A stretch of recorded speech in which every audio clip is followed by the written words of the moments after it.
Sending your money smartly. Alright, let's talk about your money, specifically sending your money out of the country. This is called outward remittance. It sounds fancy, but it's really quite simple. It means you are transferring funds from your home country to another country. Maybe it's for your child's education abroad, perhaps you are supporting family members living overseas, or you could be making an investment in a foreign land. Whatever the reason, you are moving your hard-earned cash across borders. This is a very common financial activity, so do not be intimidated by the term itself. Many people need to send money internationally. Think about it. Your daughter gets into a wonderful university in London, she needs tuition fees paid, she needs money for her living expenses, that's outward remittance. Or perhaps your parents retired to a sunny place in Spain, you want to send them a gift or help with their medical bills, that too is outward remittance. It's not just for businesses making big deals, it is for everyday people, like you, managing their financial lives and supporting their loved ones across the globe. It's about taking care of what and who is important to you. You might think sending money overseas is complicated or risky, and yes, if you are not careful, it certainly can be. But banks and financial institutions have systems in place. They are there to help you do this. They provide recognized channels for these transfers. However, you must be smart about it. You need to understand the process. You need to know your options. You need to protect your money. This is your financial responsibility, and I want you to own it with confidence and knowledge. So, outward remittance is simply about sending money abroad. It's a financial tool, a very important tool for many people. It allows you to meet your obligations, it helps you support your family, it enables you to pursue opportunities. The key is to understand it, to use it wisely, and to make sure your money gets where it needs to go, safely and legally. Don't let financial jargon scare you away from understanding how your money can work for you on a global scale. Knowledge here is power. Now, how does this money actually travel? There are a few common ways or instruments your bank can use. One of the most popular is a telegraphic transfer, often called a TT or a wire transfer. Think of this as the express train for your money. It's an electronic way to send funds from your bank account directly to a bank account in another country. It is generally very fast, often taking just a few business days, sometimes even less depending on the destination and the banks involved in the transaction. This method is widely accepted and secure. Another common method is a demand draft, or DD.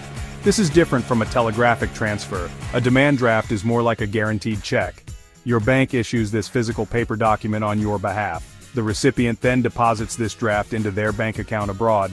It's considered very safe because the funds are already set aside by your bank, so the draft won't bounce. This can be a good option if the recipient prefers a physical instrument or if an electronic transfer isn't suitable for some reason, perhaps for certain official payments or to individuals without easy access to immediate electronic banking. Then there's something called a mail transfer. This is an older method, and honestly it's not used as much today with faster options available. As the name suggests, with a mail transfer, the instructions to pay the recipient are sent by mail from your bank to the bank abroad. This is obviously slower than a telegraphic transfer because it relies on the postal service.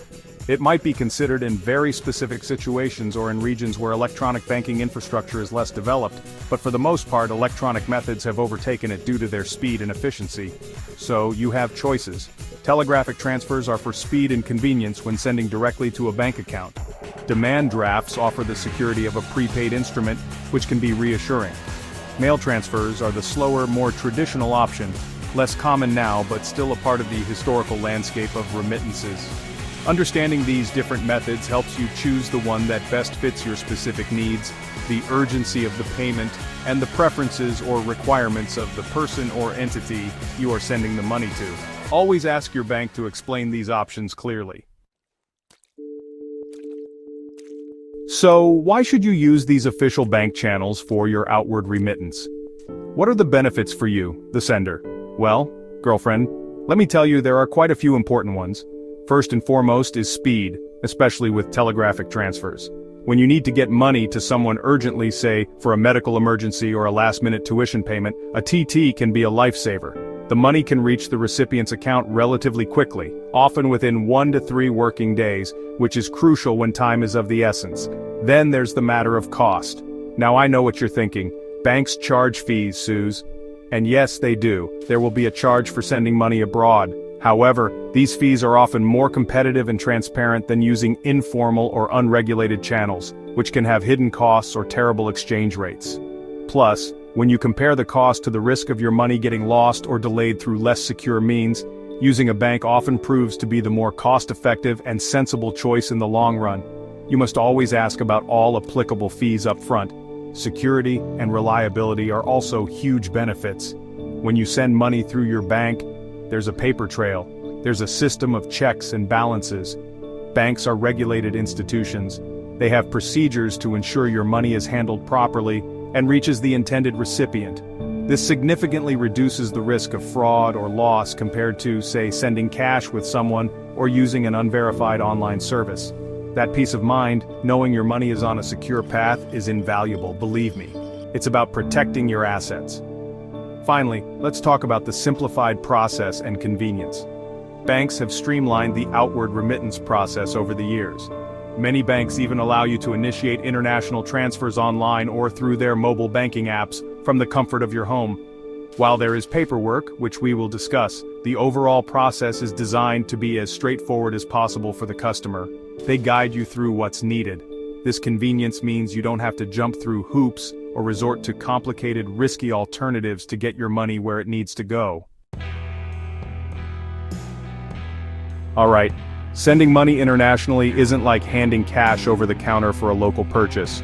There are rules, there are regulations, and yes, there is paperwork. You absolutely must be prepared for this. Banks are required by law to collect certain documents from you before they can process an outward remittance. This isn't because they want to make your life difficult. It's to ensure the transaction is legitimate, to prevent money laundering, and to comply with national and international financial regulations. So, be prepared to provide the necessary information. So, what kind of documents are we talking about? Generally, you'll need to provide proof of your identity, like a passport or a national ID card. You will also need proof of your address.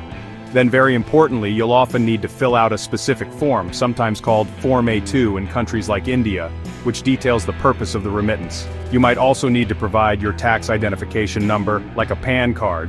Depending on the reason for sending money, say for education, you might need supporting documents like an offer letter from the university or an invoice for fees. This leads us to compliance with foreign exchange rules. Every country has rules about how money can move in and out. These are often part of regulations like the Foreign Exchange Management Act, FEMA, in India, or similar laws elsewhere. Banks are on the front line of enforcing these rules. They have to conduct due diligence, what's known as Know Your Customer, KYC procedures. This is to ensure that the funds are from legitimate sources and are being sent for a legitimate purpose. It's all about maintaining the integrity of the financial system, which ultimately protects everyone. In conclusion, following the right procedures for outward remittance is not just a suggestion, it is a must, it is crucial. Providing the correct documentation and complying with all the foreign exchange regulations ensures that your money transfer is smooth, legal, and reaches your recipient without any hitches. It protects you from potential legal issues. It helps the banks maintain a secure financial environment. So, be smart. Be prepared. Ask questions if you're unsure. Doing it right means your money is safe and you have peace of mind, and that, my friends, is priceless.